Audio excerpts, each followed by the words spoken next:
Et nous voilà de retour, madame, messieurs, à notre magazine de télévision. Je vous dis encore une fois bonjour ou bonsoir. Nous parlons encore une fois du continent africain. Nous mettons le cap encore une fois sur un pays africain très connu, le Tchad. Et nous recevons aujourd'hui un grand monsieur, il est journaliste. Il est également un grand représentant des questions politiques de son pays. Il pourra lui-même vous le préciser. Il s'agit bien sûr, de monsieur Adjaro Al-Wali. Bonjour. Merci de votre présence à l'émission. Je vais tout droit au but. Vous venez ici à l'émission, vous avez publié 2 ouvrages. Ici, on parle de Les coulisses de la mendicité, les assassins du père parrain, les fils parrainent le fils, les assassins du père parrainent le fils, tome 1. Et ici, c'est une pièce de théâtre, entre autres. L'autre ouvrage ici, c'est un titre assez fort quand même, Les imbéciles qui gouvernent, lettre à Mustapha, et il s'agit d'un essai. Merci de votre présence. Merci à vous, monsieur Henri. Comment ça va? Ça va très bien, et vous? Très bien, merci. Impeccable. Aujourd'hui, on parle de plus en plus de l'Afrique, on parle de plus en plus de ce continent qui se réveille. On se regarde, on se parle, oubliez les caméras autour de vous, on se parle naturellement. Aujourd'hui, on parle plus du continent qui est en plein éveil. On parle d'une jeunesse qui vraiment se met au-devant même des questions sociales, politiques, économiques. Selon vous, qu'est-ce qui justifie justement cet éveil-là que l'on constate un peu partout sur le continent africain? En ce moment, en Afrique, la politique elle est gérée par les puissances étrangères, surtout nos leaders, qui sont pour nous quelque part un pédorité de la réalité du monde. Nous, étant jeunes, on dit c'est le moment de s'élever, c'est de défendre nos objectifs, de défendre notre pays, de défendre notre peuple. Et comme je dis souvent, peut-être on est leurs enfants, mais on n'est pas des enfants.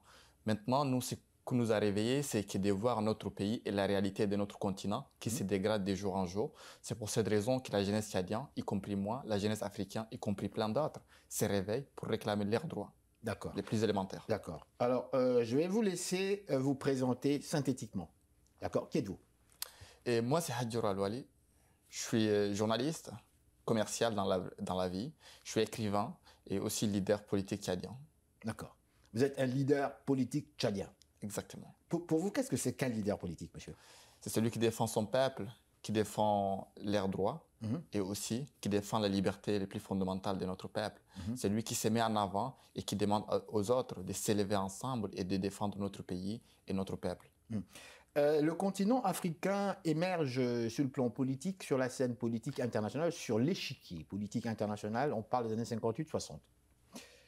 Une époque où l'on parlait démocratie. Démocratie, c'est aussi incroyable que cela. En 60, on parlait démocratie sur le continent africain. Les gens pouvaient voter démocratiquement. 60, 70, les coups d'État démarrent. Tac, on y va. Jusqu'à ce jour, on parle encore des coups d'État quelque part. Vous, en tant que jeune Africain, vous avez grandi dans notre continent, vous avez vu vos parents, vos grands-parents. Et aujourd'hui, vous vous réveillez, vous dites non, ça ne va plus. Nous, on peut changer les choses. Certains vous disent de vous, mais vous allez un peu loin. Pourquoi être aussi radical? Pourquoi ne pas essayer de négocier comme on fait les Houphouët-Boigny? Ils n'étaient pas plus bêtes. Ils ont négocié avec eux et ils ont pu construire quand même. Pourquoi être aussi radical? Quelle est votre réponse à cela? Bon, moi, personnellement, comme vous l'avez dit, en 1960, 58-60, les Africains ont demandé leur indépendance, on l'a eu.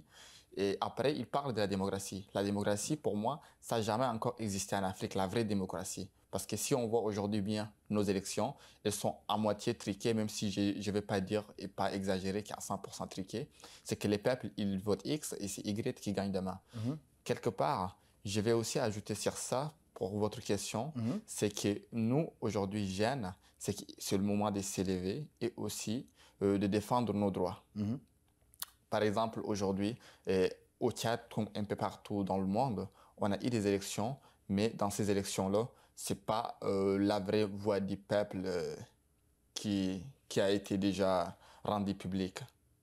Et aussi, toutefois, ajouter l'ingérence des puissances étrangères, si je comprends bien votre question. D'accord, oui. Lorsque vous parlez de l'ingérence des puissances étrangères, vivant ici, nous entendons souvent les pays tels que le Canada qui se plaignent. Voilà, il y a des pays étrangers qui se mêlent de nos questions politiques. Je n'ose citer ces pays-là, mais vous avez entendu parler comme moi. Il y a des pays qui se sont mêlés de nos questions politiques, tout ça. Donc, en Occident, on n'aime pas ça. On n'aime pas ça du tout que d'autres pays, d'autres soi-disant puissances se mêlent de leurs affaires. Mais là, vous vous dites que non.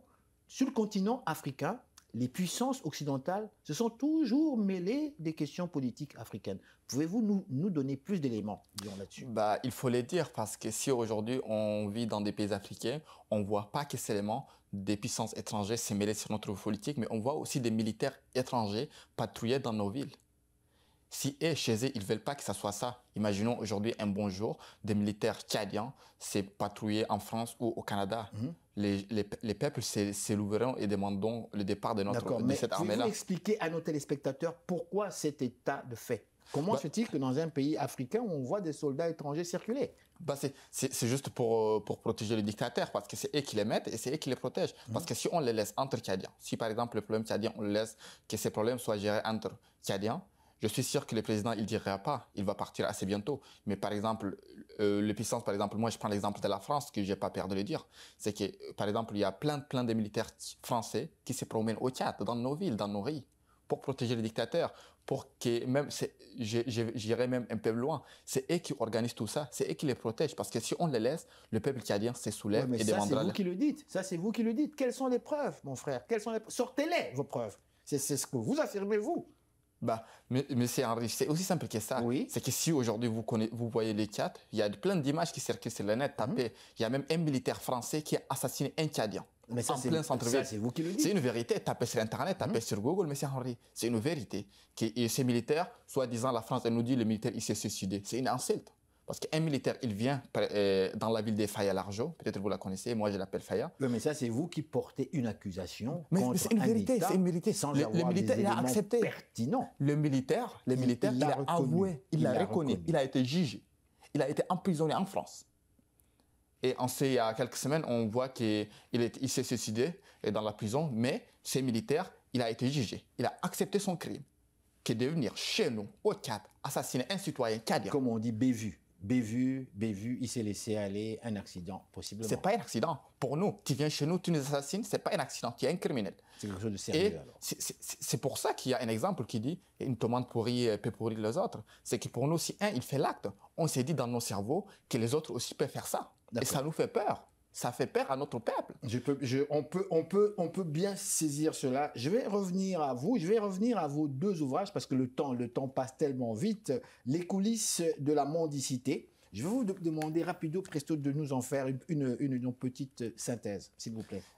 Mon ouvrage, Les coulisses de la mendicité, les assassins du père par les fils, ça parle des réalités africaines, de ce qui se passe aujourd'hui en Afrique, c'est-à-dire un président par un coup d'État ou par une guerre, par exemple le cas de chez nous, et le lendemain, ceux qui ont poussé que ces présidents décèdent, ceux qui l'ont poussé à aller en guerre, mourir, viennent eux-mêmes applaudir son fils et le mettre dans la scène politique. L'exemple du Tchad, l'exemple du Gabon, l'exemple de plein d'autres pays africains. Oui, mais ça, même si personnellement je vous comprends, ça reste encore en fait démontré de manière très scientifique et très précise.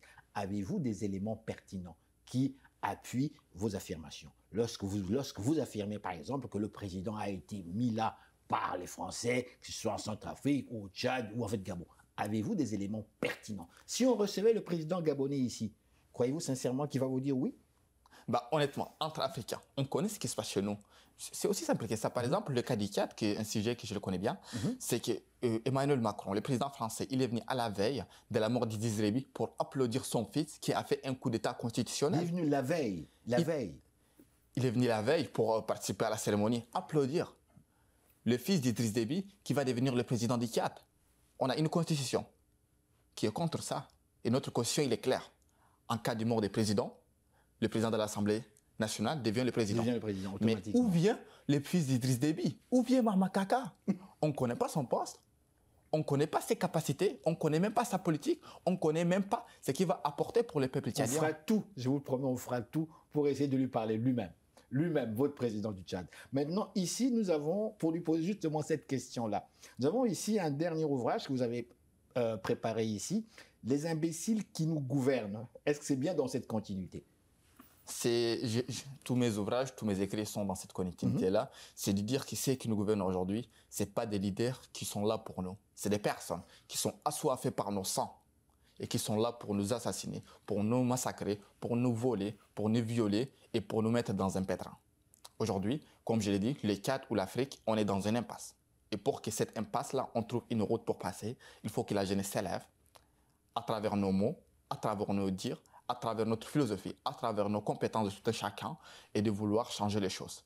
Pour moi, ces personnes qui nous gouvernent aujourd'hui au Tchad, comme peut-être dans certains pays africains, c'est que ce pas des personnes qui ont l'amour de la nation, c'est qui veulent changer les choses. Notre pays, notre continent est très très riche. On a de l'or, on a du pétrole, on a un peu partout des choses, des richesses et aussi on a une jeunesse qui est capable.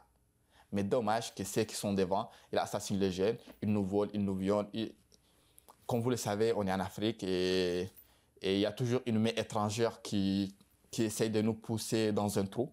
Mais et justement, c'est cette phrase-là de main étrangère, vous vous adressez au grand public, donnez-nous des éléments pertinents. Main étrangère, je vais rêver, je vais essayer de comprendre de quoi parlez-vous exactement. Le main étranger, moi j'ai toujours dit, le problème africain, c'est la France. C'est cette France-là qui nous pousse. C'est cette France-là qui est en train de corrompre nos dirigeants.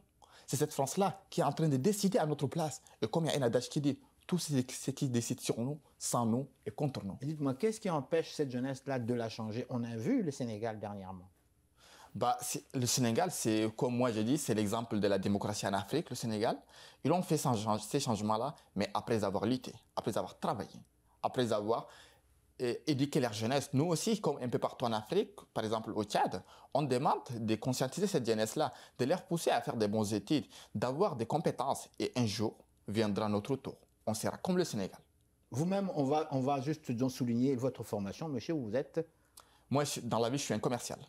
Ouais, je travaille dans la vente et le développement commercial. Bien, merci infiniment de nous avoir accordé cette interview. Merci beaucoup. Merci à vous. Merci. Et voilà, madame, monsieur, restez là. Nous sommes de retour tout de suite après ces réclames publicitaires.